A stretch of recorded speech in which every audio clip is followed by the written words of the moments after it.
Pardon me. All right, so here we go. First story we got is coming out of Georgia, man. We got a Warner Robins police officer who has pled guilty after a misconduct investigation. And really, that shouldn't shock anybody because police officers engaging in misconduct is not an unusual case. But this is kind of interesting given the fact that he's pled guilty. So let's get into this. This is written by Micah Johnston from the Telegraph here. A Warner Robins police officer, narcotics officer, who was put on paid leave in April for alleged misconduct, recently pleaded guilty to violation of oath, according to a statement from the Houston County District Attorney's Office. John Tyler Harvey, a narcotics investigation unit officer with WRPD, which is Warner Robins Police Department, admitted to trying to use a person in a drug investigation as a confidential informant in exchange for leniency from the law without prior approval. The statement from the DA, William Kendall, said, quote, while his intentions may have been without malice, his actions were contrary to the principles and responsibilities we uphold as law enforcement officers, end quote. The interim police chief, Roy Whitehead, in a separate statement, said from the city of Warner Robins. So you have an officer here who wants to go do his own thing. He wants to violate the law and basically take the law into his own hands. Basically, this officer is already given a lot of power as a police officer. And this guy, that was enough for him. That was not enough for him. He wanted even more power beyond that. Law enforcement officers, they're already given qualified immunity. They're already given military gear. They're already being covered by tax dollars. We're already paying so much money hand over fist for these police officers, right? And they have a set amount of rules. You have NBA stars who flash guns, right? And they're being punished. But you have people who have qualified immunity that we expect nothing from. This is why I have a hard time with people who call themselves black content creators mentioning Ja Morant. But you got officers doing stuff like this, right? Right? And it's just okay. It's been going on for the longest time. So no, stories like this demonstrate why I don't jump on young black men, especially when they mess up, because the fact of the matter is, you can't show me a case where a police officer was held to the same standard as Ja Morant when they mess up. Maybe recently, but I've seen years when I was growing up, and I've seen it, when I was moving about the country in the military, when I was working corrections, it was really obvious that black men in particular are held to a higher standard. And yet when this story comes out, I guarantee you someone who supports police officers and who supports law enforcement corruption, they're almost assuredly going to come out and say, whoa, how is it so bad?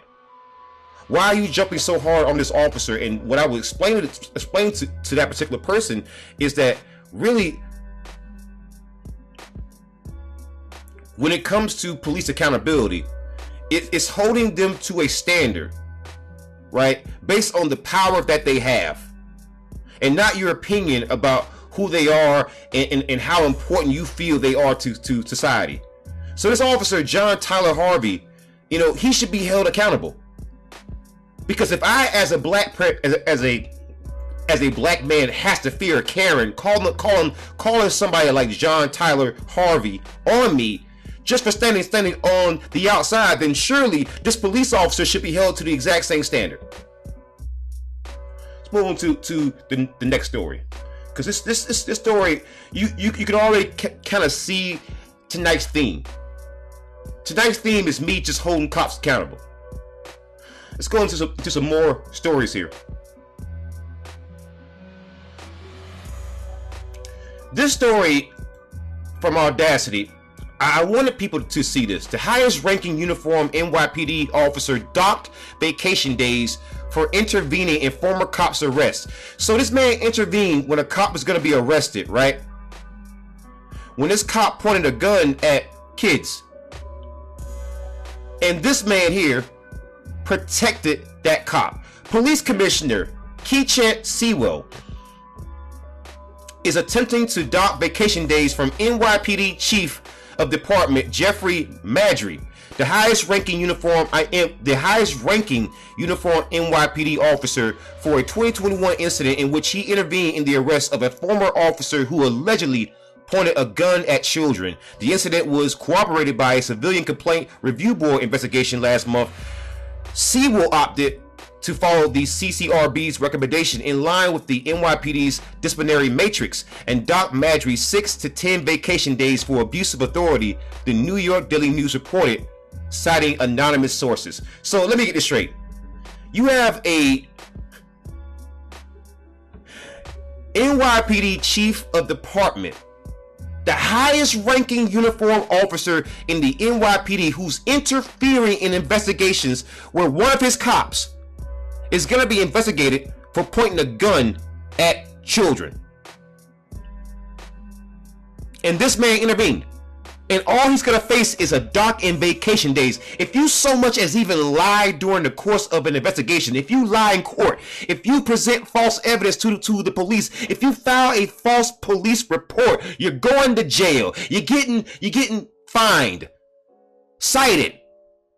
You're facing some kind of consequence. But this officer protected a man, another cop, who pointed a gun at children, and the worst he's gonna face is a dock and vacation days? That's the worst he's gonna face? Really? Really? Really? So basically, he gets time out. Bad boy. Bad boy. Bad boy. Time out. That's all this man is gonna face, and I guarantee you, when I cover this case, because I'm gonna put this in an actual separate video, right? When I put this video out there, right, I guarantee you, people who support police officers and Blue Lives Matter, and all people who say, "Oh, it's not all cops, it's not all cops, not all cops," I guarantee you, they will say nothing, or they will deflect.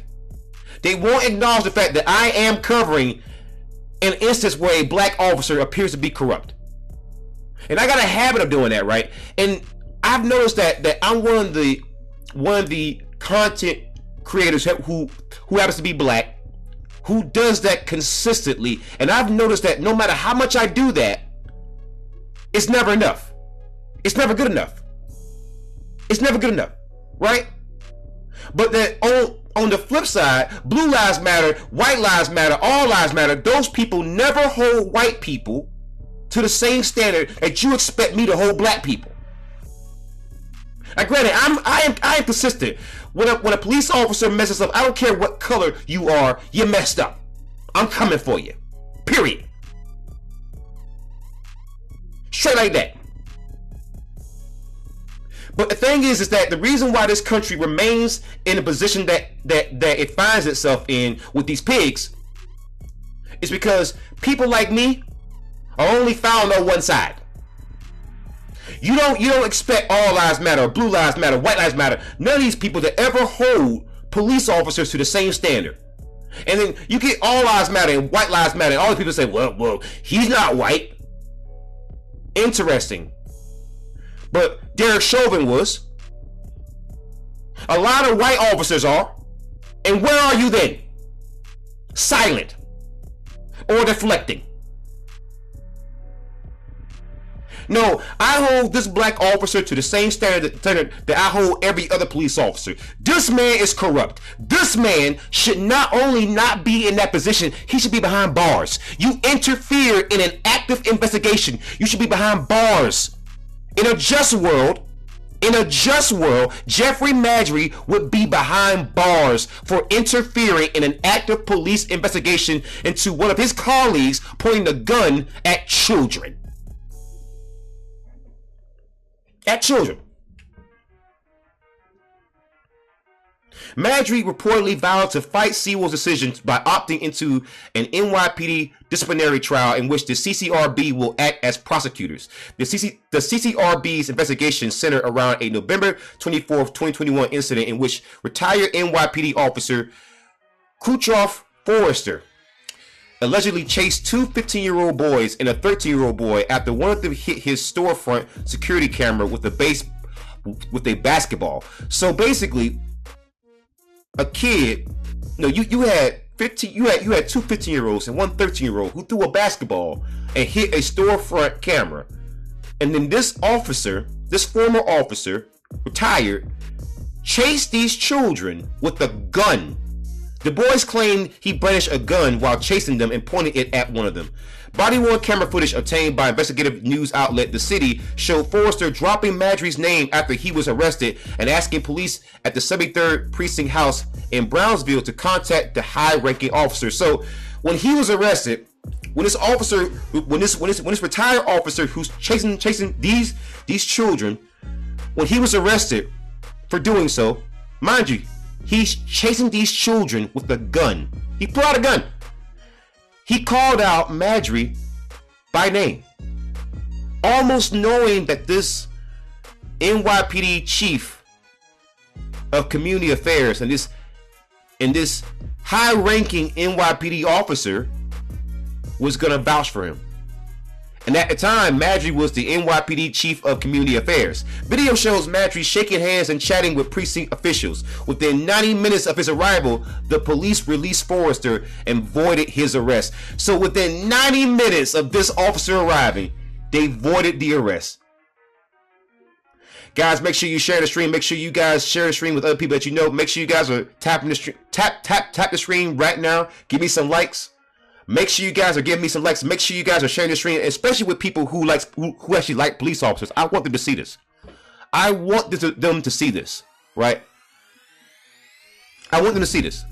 A probe by the NYPD's Internal Affairs Bureau found no misconduct by Marjorie, but the CCRB's findings contradict that conclusion. Marjorie has faced 19 prior allegations of misconduct across 7 incidents. The CCRB sustained 3 of those complaints, exonerated him of 8, found 3 did not constitute violations of department policy, and could not determine the veracity of the other 5. In 2017, wow. In 2017,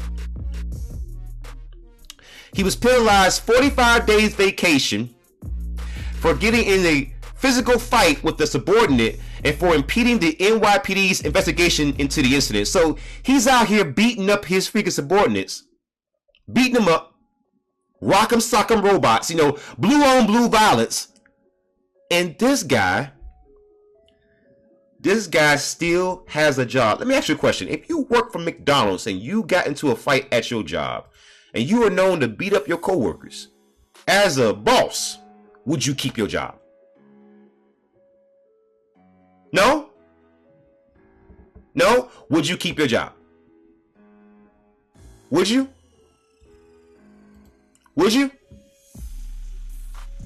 My answer, I would hazard to guess, the answer is no.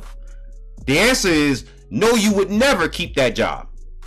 The answer is probably, you would probably lose that job very quickly. And yet this man gets to keep his job.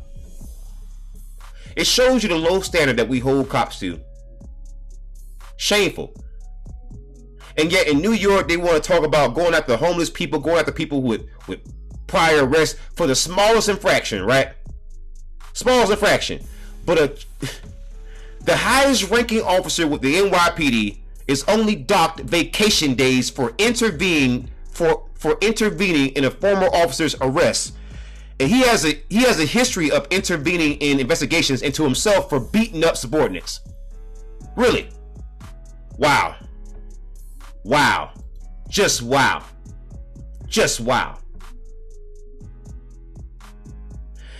Let's get into this story here.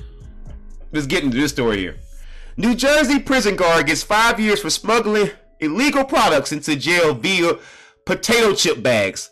Potato chip bags, baby. Oh, man. My man was the Lay's plug, baby. My man said, listen, I need some cash and I got your Frito-Lay, baby. Listen. Them ain't salt chips, baby. That's the powder. That's the cold. Oh, no. This man, a corrections officer in New Jersey, was smuggling drugs into the jail via potato chips, man. An 18-year veteran corrections officer at the Monmouth County Correctional Institution was sentenced to 5 years in prison for smuggling illegal products into the jail. Man, let's find out more about this character. Bryant Mack, 55, hid drugs in potato chip bags, which he handed over to inmates in exchange for money, according to officials. Oh no! My man was Frito-Laying, baby. Oh no! My man was Frito-Laying.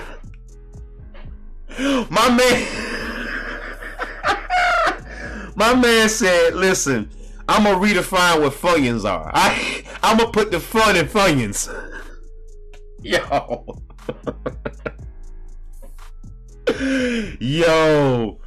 Yo, my man wasn't playing. Brian Mack, yo, that man said, I'm Frito-Laying, baby. His scheme was uncovered on September 4th, 2021, when officers found 2 inmates with some illegal products, also known as spice, in their cells. Oh, man, he was handing out the spice with the Frito-Lays, baby. I feel you, brother. Listen, times is rough out here, all right? Times is rough, baby. Mack pleaded guilty to conspiracy to distribute a controlled substance. In addition to the 5-year sentence, he will be prohibited from holding a government job in New Jersey upon his release. Oh man, they even controlling this man's employment prospects. Brian Mack, oh man, you got to make better decisions, brother. You got to make better decisions, Brian. This man was Frito-Laying, baby. Listen, that's a whole new type of thugging right there, baby. That's a whole new type of game right there. Listen, I've heard of a lot of smuggling. I used to work corrections. This man was Frito-Laying. Listen, I've heard of people sneaking things in through, soda cans, plastic bottles, candy, boxes, ramen packs, letters, you name it. But Frito-Laying, baby, I tell you, that brother right there, that is hard macking right there. Listen, he was pushing packs hard. He was pushing packs, not bags, not... That man said he gonna redefine pushing packs. I feel you, brother. I feel you. Let's move on, though. Next story.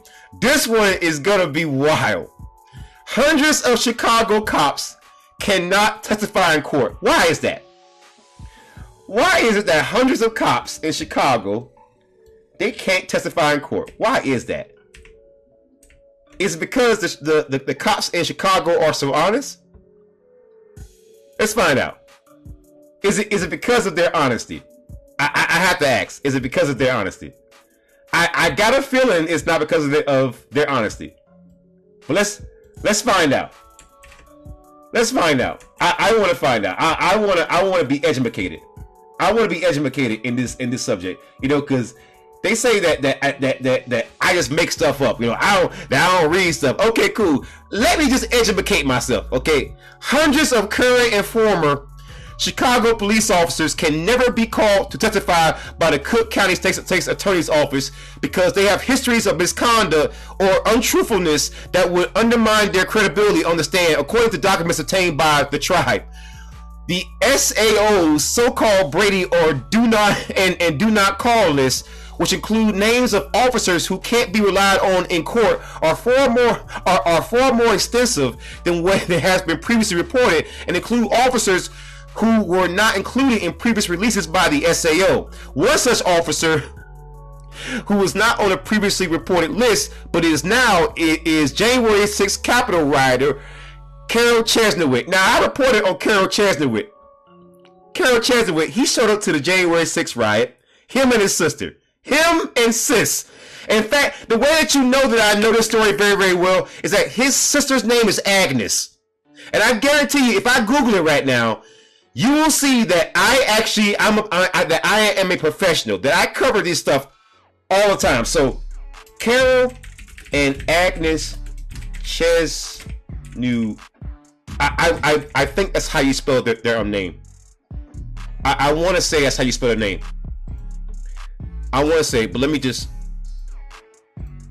copy and paste this. I want to show y'all something real quick. I want to show y'all that I actually cover these cases. Agnes. So the sister, her name is, hold on, take this out. Her name is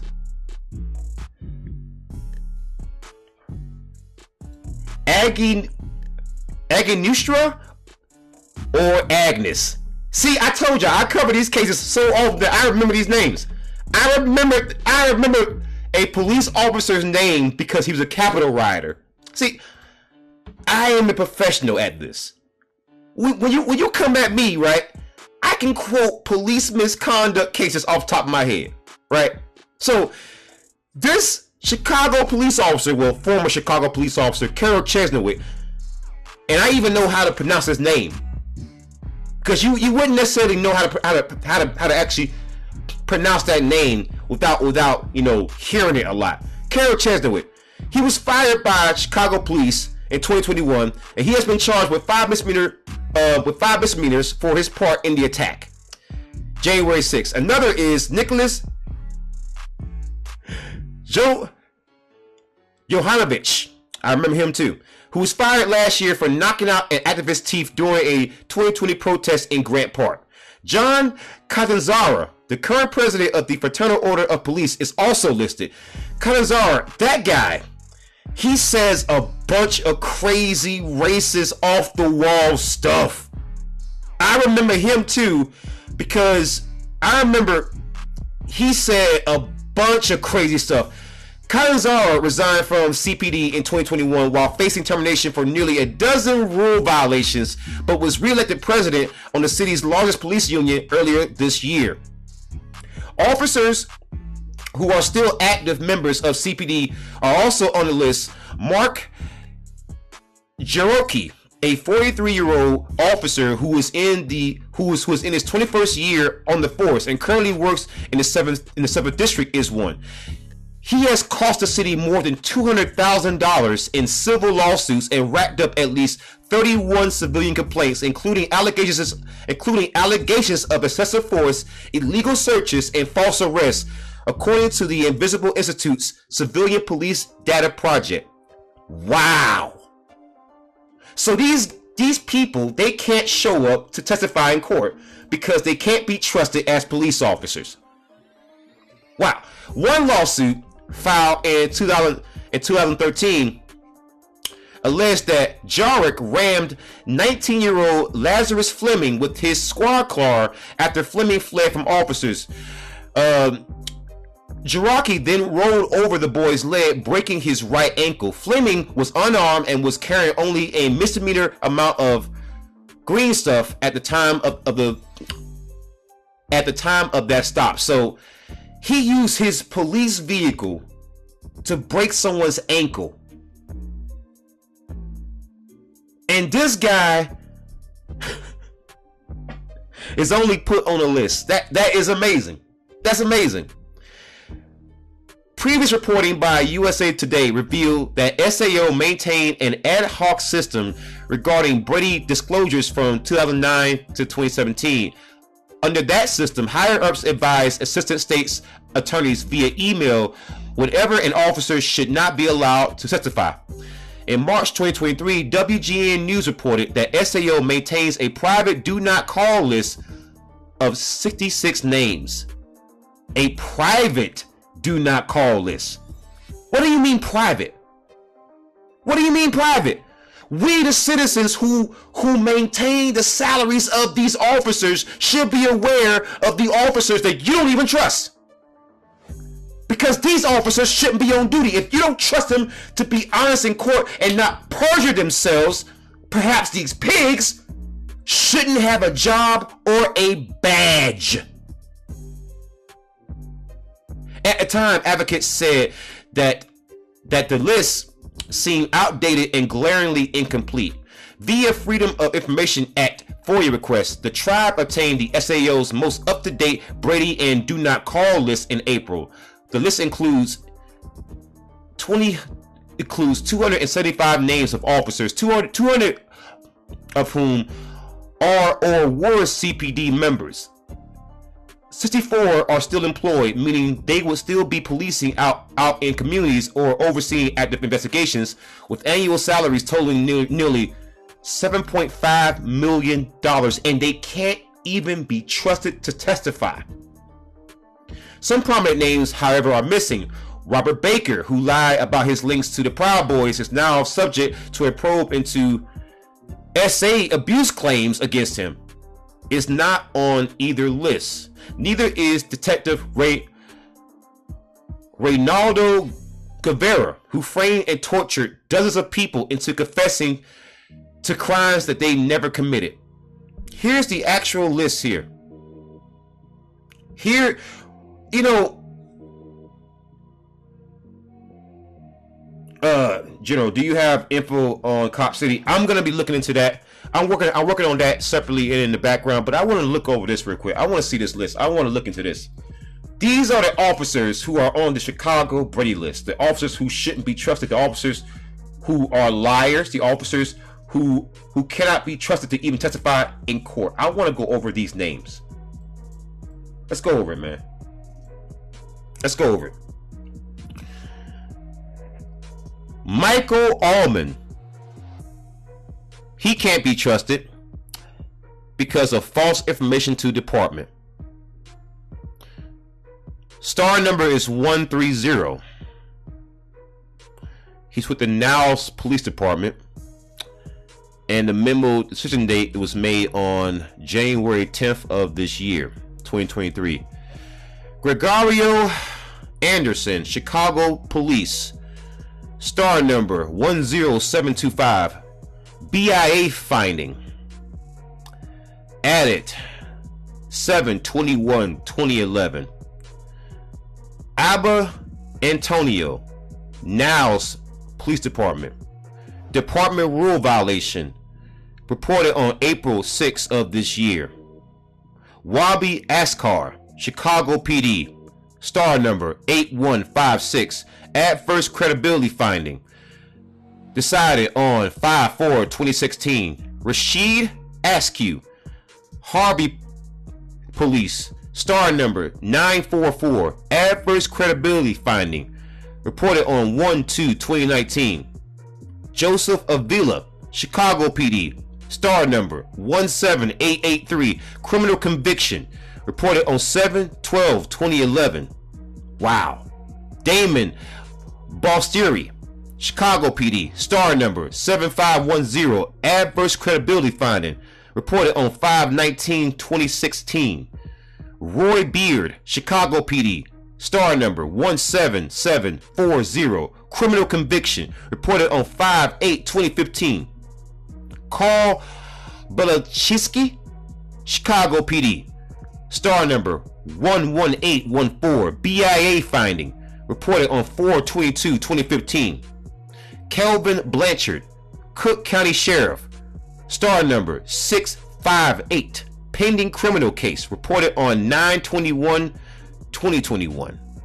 Wow, a lot of cops here who are criminals. Katie Blocker, Chicago PD. Star number 14472. Adverse credibility finding. Reported on 7/19/2019. These are all Chicago police officers who are on the Brady or do not call list because they have credibility issues. They can't be trusted. They're pigs. Let's keep going. I want to go through this whole list. Richard Borling, Chicago PD. Police board findings. Reported on 5/31/2012. Melvin Bonds, Chicago PD. Department rule violation. 4/22/2015. Nicholas Boyle, Chicago PD. Adverse credibility finding. Reported on 11/22/2019. Wow. Otto Brown, criminal conviction. Reported on 11/24/2014. Michael Bunick, McCook Police Department. Pending traffic case. 10 is reported back on 10/23/2020. On 10/23/2020. Gerald Callahan, Chicago PD. IPRA finding. Reported back on 11/15/2012.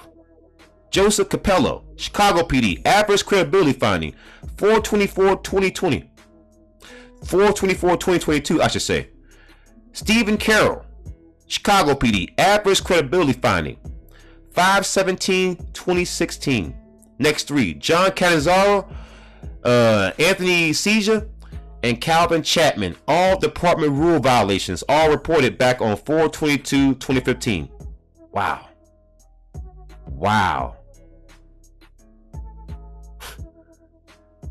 Clara Center, Chicago PD, adverse credibility finding, 8/12/2019 reporting. James Clanding, Indian Head Park, Department rule violation, false reports, reported back on 4/5/2016. Folks, you get the pattern here. These are all officers who are on the buddy list right now, and some of them are still active officers.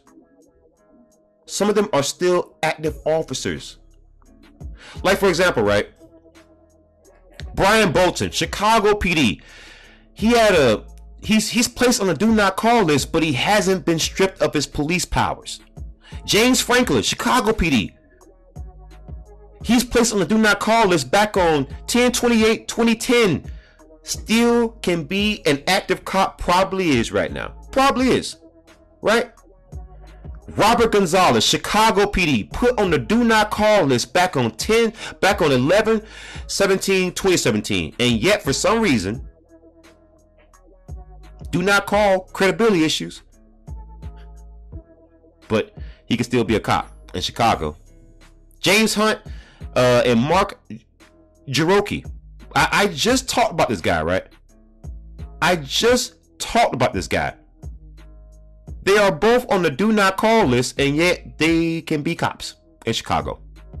Manuel Lino, Chicago PD. He can still be a cop. Douglas Nichols and James Padar, both on the do not call list, but they can still be cops. Do y'all see this pattern here? Do y'all see this? This shows you that there is no accountability when it comes to U.S. law enforcement.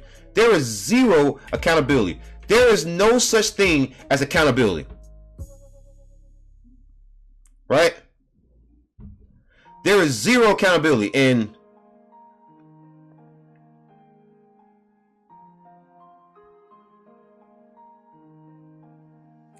you know,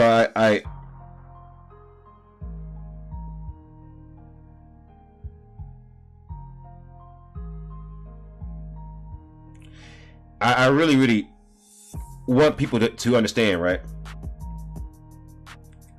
That at the end of the day, when it comes to a lot of this stuff, man,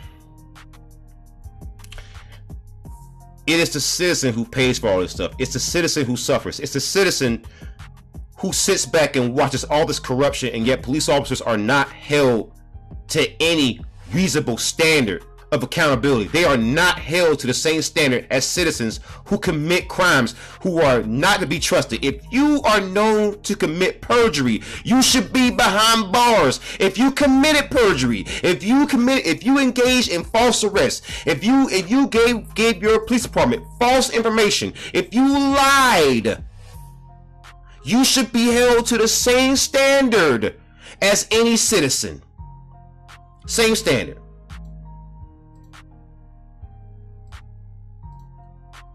Same standard.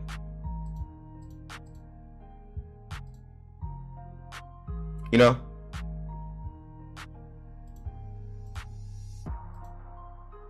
Same standard. But police officers are not held to that standard, and that's why they walk around like they're better than you, because legally speaking, they are treated like they're better than you. They are. Let's just keep it a buck, man. Let's keep it a buck. Let's not sit here and lie to ourselves. Let's keep it a buck, man.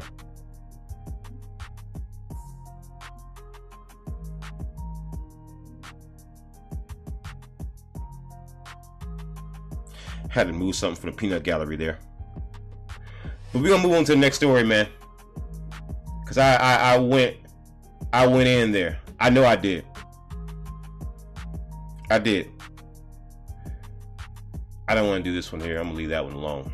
That's from a different country. I might cover that in a separate live stream when I get a little bit more into that. But we're gonna get down into this.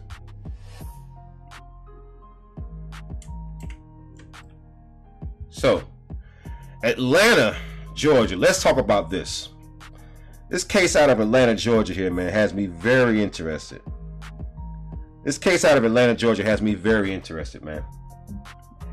So, Atlanta Citizen Review Board accuses Fulton County Sheriff of interfering in officer misconduct investigations. Let's get deeper into this particular story, man.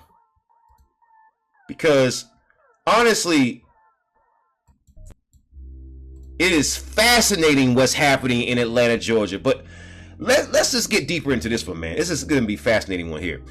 The Atlanta Citizen Review Board, or ACRB, I kind of like how it sounds so close to ACAB, claims it has been blocked from interviewing people in the Fulton County jail system with complaints against the city's police and corrections officers. It includes the Atlanta City Detention Center, or ACDC, where the county started renting beds last year after Fulton County Sheriff Pat Labatt said he needed the additional space to relieve some of the overcrowding at the county jail. Labatt ran the detention center before being elected sheriff in January of 2021.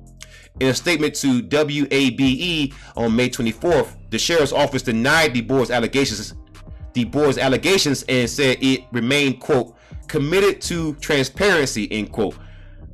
The police are claiming that they are committed to transparency. Do you believe that? Do you believe that for a second? Boy, if you don't stop capping. If you don't stop capping. Let's get deeper into this for here, man.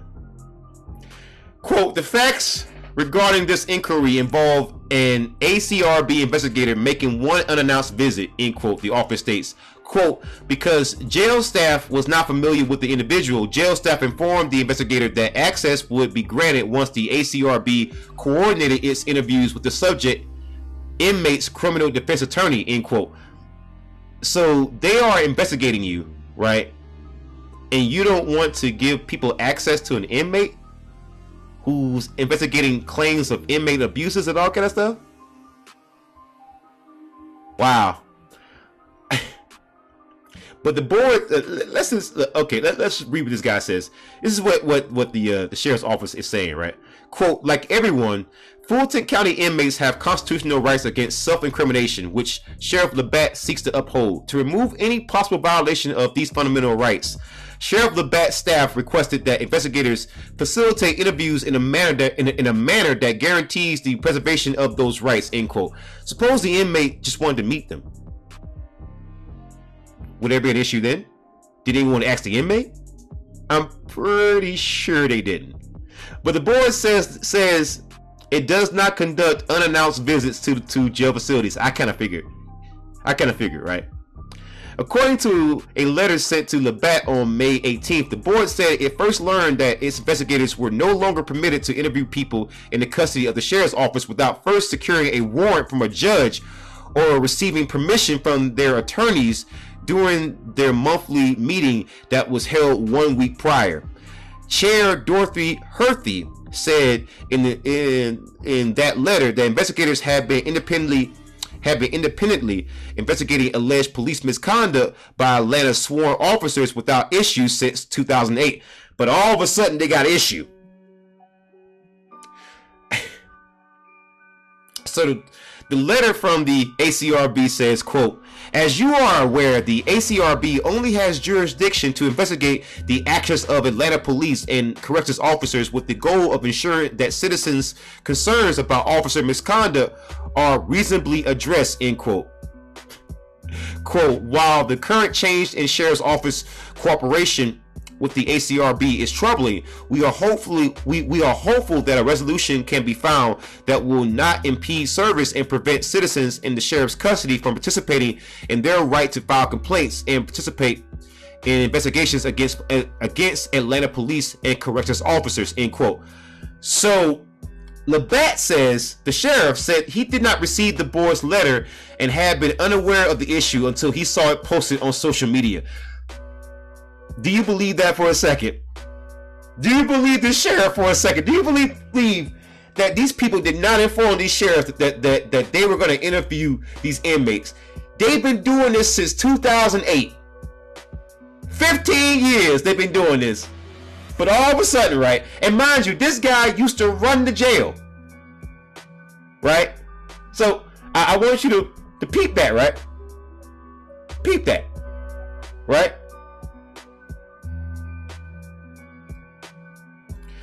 Sheriff Labatt, before becoming the sheriff there, he ran that detention center before being elected sheriff in January 2021. So the ACRB just coming through and interviewing inmates, that shouldn't be new to him. I think he don't like them. He don't like being held accountable. He don't like being held to a freaking standard. He don't like that. Him don't want that. Him don't like when piggies are held accountable. Him don't like that. Him is bothered by that. See how quickly you can just peep stuff? So he's well aware these people are coming to interview inmates, and that's precisely the problem. That's precisely the problem. Wow. Interesting, man. Strange how that works out, huh? Right? So the Louisville Metro Police Department in Kentucky. I want y'all to share this live stream because we're going to go in a little bit.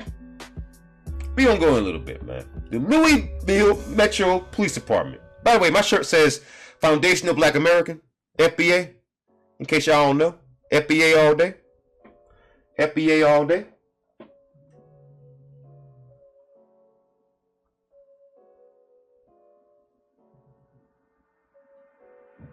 So, FBA all day.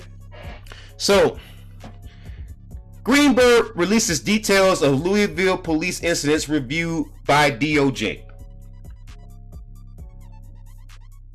Let's get into it, man. Louisville, Kentucky. Louisville Mayor Craig Greenberg's administration has launched a website showing details and supporting documents regarding 62 incidents of possible Louisville police misconduct from 2016 into 2021 that U.S. DOJ investigators review as part of their scathing report on LMPD civil rights violations. And we're going to look at that website. Oh boy. Oh boy. Oh boy, oh boy, oh boy, oh boy, oh boy, oh boy, oh boy. I feel like Donald Duck. Oh boy, oh boy, oh boy, oh boy, oh boy, oh boy, oh boy. Oh boy, oh boy, oh boy, oh boy, oh boy. Let's get into this, man. Information in reference to DOJ findings report. On March the 8th, 2023, this year, the DOJ released their findings to the investigation into Louisville Metro government and the Louisville Metro Police.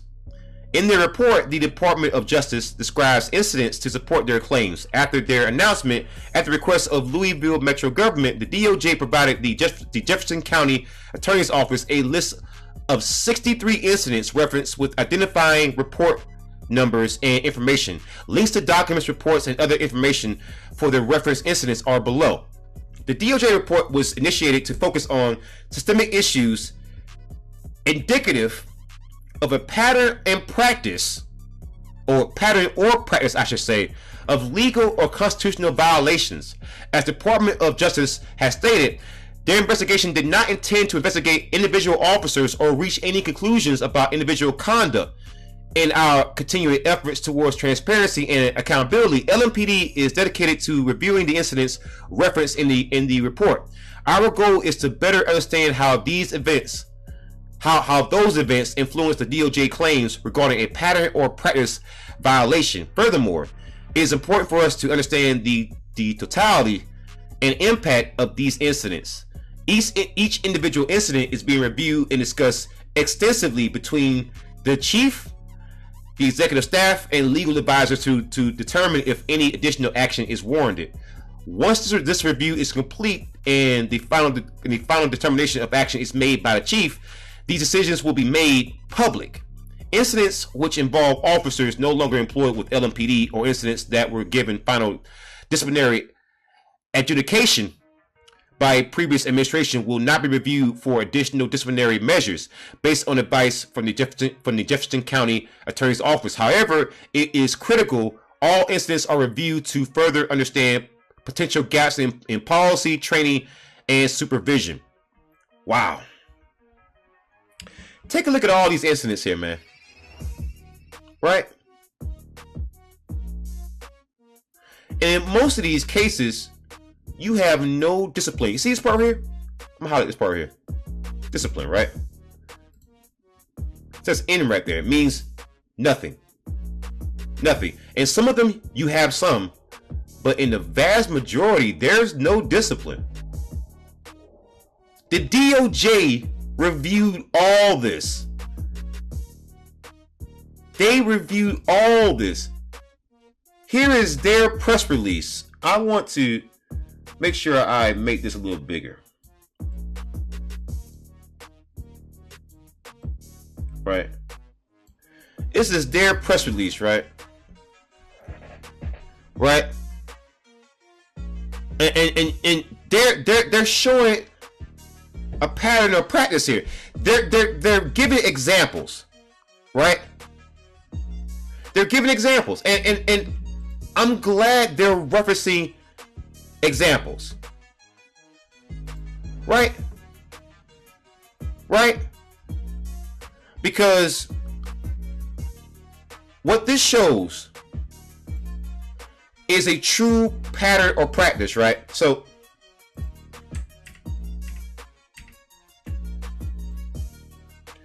this is the DOJ report, right? Investigation of the Louisville Metro Police Department and Louisville Metro government by the DOJ. By the DOJ. And this PDF file is out there, right? Right?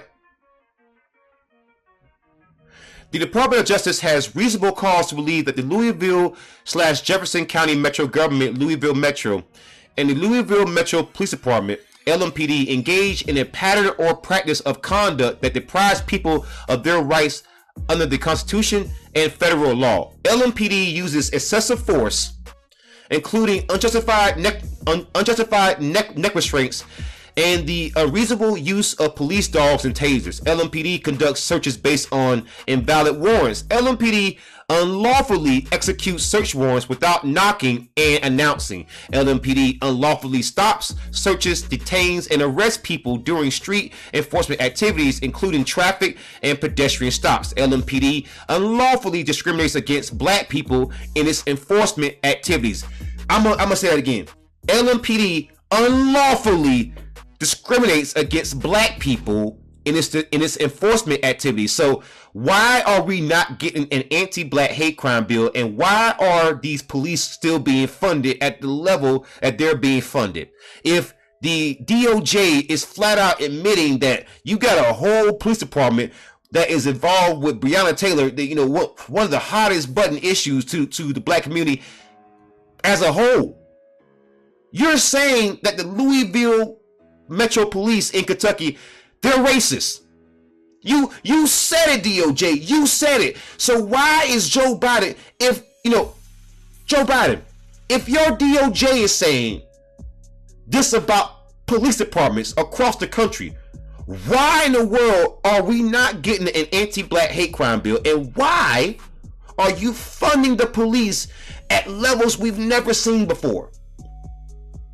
LMPD violates the rights of people engaged in protected speech critical of policing. So they target people who criticize them. Louisville Metro and LMPD discriminate against people with behavioral health disabilities when responding to them in crisis. Wow. We also identified deficiencies in LMPD's response to an investigation of domestic violence and assaults, including its responses to allegations that LMPD officers engage in predatory behavior, essaying people, or domestic violence. Cops, a lot of cops beat their wives. That's just very, very common. These deficiencies raise serious concerns about whether LMPD engages in gender bias in providing policing services to women. Wow. Wow. For years, LMPD has practiced an aggressive style of policing that it deploys selectively, especially against black people, but also against vulnerable people throughout the city. LMPD cites people for minor offenses like wide turns or broken taillights, while serious crimes like SAs and unalivings go unsolved. Some officers demonstrate disrespect for the people they are sworn to protect. Some officers have videotaped themselves throwing drinks at pedestrians from their cars, insulted people with disabilities, and called black people monkeys, animal, and boy. Wow.